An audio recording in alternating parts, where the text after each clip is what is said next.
Generative AI ба хүний нөөцийн өөрчлөлт.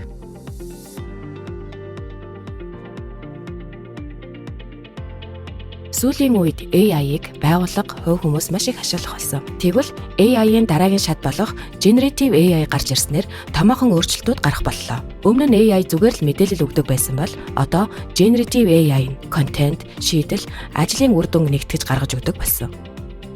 Generative хиймэл оюун ухаан ажлын байрны бараг бүх талбарт нэвтэрч эхэллээ. Энэ технологи нь хүний нөөцийн үйл ажиллагааг илүү оновчтой, үр ашигтай болгох өргөн боломжийг бүрдүүлж байна. Ажилтнанд сонгол шалралтаас эхлээд шинэ ажилтныг дасан зохицуулах хөтөлбөр, сургалт хөгжил, ажилтны туршлага хүртэлх бүх чиглэлд бодит өөрчлөлт авчрах чадвартай. Мэдээж энэ бол шинэ технологи учраас тодорхой сорилт, бэрхшээлүүдийг дагуулна. Гэхдээ хүний нөөцийн удирдлагын хувьд та энэ өөрчлөлтөнд бэлэн байх ёстой. Ингэснээр та Generative хиймэл оюун ухааныг байгууллагынхаа стратегийн төвшөнд зөв ашиглаж, өрсөлдөх чадвараа нэмэгдүүлэх боломжтой болно. Энэ сургалтын зорилго бол Generative AI ямар боломжуудыг нээж байгааг, мөн хүний нөөцийн үйл ажиллагааг хэрхэн өөрчилж болох талаар мэдлэгийг өгөх болно. Тиймээс биднийг дагаарай, хамтдаа энэ талаар судалцгаая. Generative хиймэл оюун ухааны ертөнцид давтаа морилно. Generative AI-аар хүний нөөцийн үйл ажиллагааг хурцгах боломж. Ирээдүйн ажлын байр ба Generative AI-ийн эрен үе. Ирээдүйн ажлын байрнууд болон Generative AI-ийн эрен үе хоорондоо нэгдэн уялдаж, энэ уялдаа нь ажлын нөхцөл байдлыг үнцээр нь өөрчилж байна. Энэ өөрчлөлтийг зарим судлаачид үзэхдээ бид хүн төрөлхтний түүхэнд дэх хамгийн чухал эргэлтийн мөчүүдийн нэгийг туулж байна гэж хэлсэн байдаг.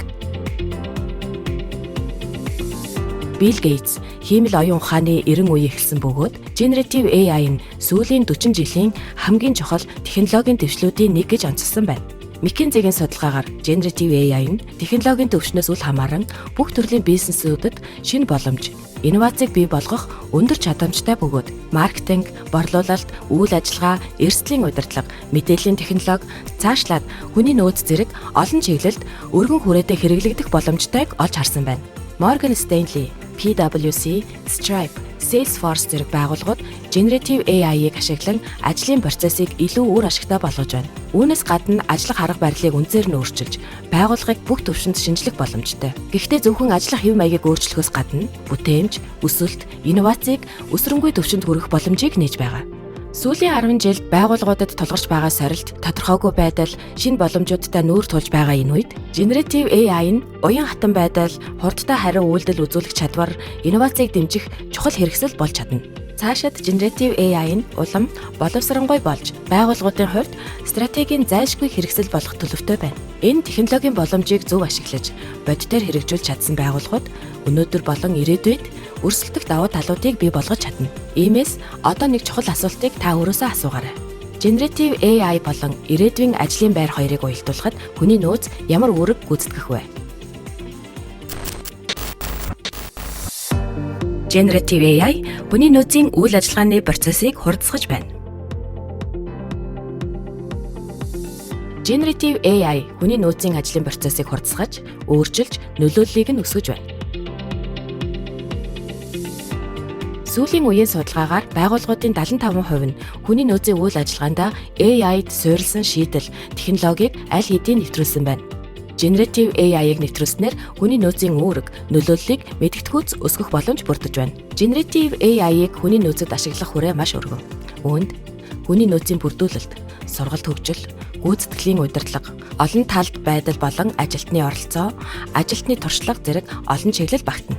Түүнчлэн Society of Human Resource Management буюу SHRM-ийн мэдээлснээр Generative AI-ыг engagement-ийн судалгаа боловсруулах, ажилтны сэтгэл ханамжийн судалгаа хийх, гүйцэтгэлийн үнэлгээ боловсруулах, ажлын байрны тодорхойлолт, ярилцлагын асуулт боловсруулах зэрэгт ашиглах боломжтой гэсэн байна. Generative AI нь байгууллагын соёлыг өөрчлөх хөшүүрэг болж чадна. Үнэт зүйлс, зорилгыг бодитоор хэрэгжүүлэх, хамтын ажиллагаа болон оролцоог бэхжүүлэх хөтөлбөр, санаачлагуудыг бий болгоход ашиглагдана. Одоогоор Generative AI нь хөгжлийн эхний шатандаа явж байгаа. Яг энэ үед хүний нөөцийн удирдлагууд өөрчлөлтийн тэргүү игнэнд байх шаардлагатай ч нэвтрүүлэлт нь боломж болон сорилтыг зэрэг авчирна. Иймээс хүний нөөц нь бүх холбогдох оролцогч талуудыг хамруулан ёс зүйтэй, хариуцлагатай хэрэглээг дэмжсэн, байгууллагын соёл, стратегитэй нийцсэн бодлого журмыг боловсруулах нь байгууллагын амжилтанд шийдвэрлэх ач холбогдолтой. Generative AI-ыг нэвтрүүлэх нь нэг талаас их боломж, нөгөө талаас тодорхой болгоомжлолыг зэрэг төрүүлнэ.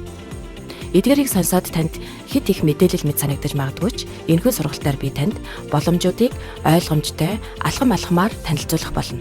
Энэ сургалт Generative AI-ыг ашиглан илүү ихийг хийж, илүү хурдтай, илүү өндөр нөлөөтэй ажиллах боломжийг нээж өгнө. Дараагийн видеонд бид Generative AI хүний нөөцийн бүрдүүлэлт болон ажилтан сонгон шалгаруулалт, дасан зохицох процессуудад ямар нөлөө үзүүлэхийг авч үзнэ.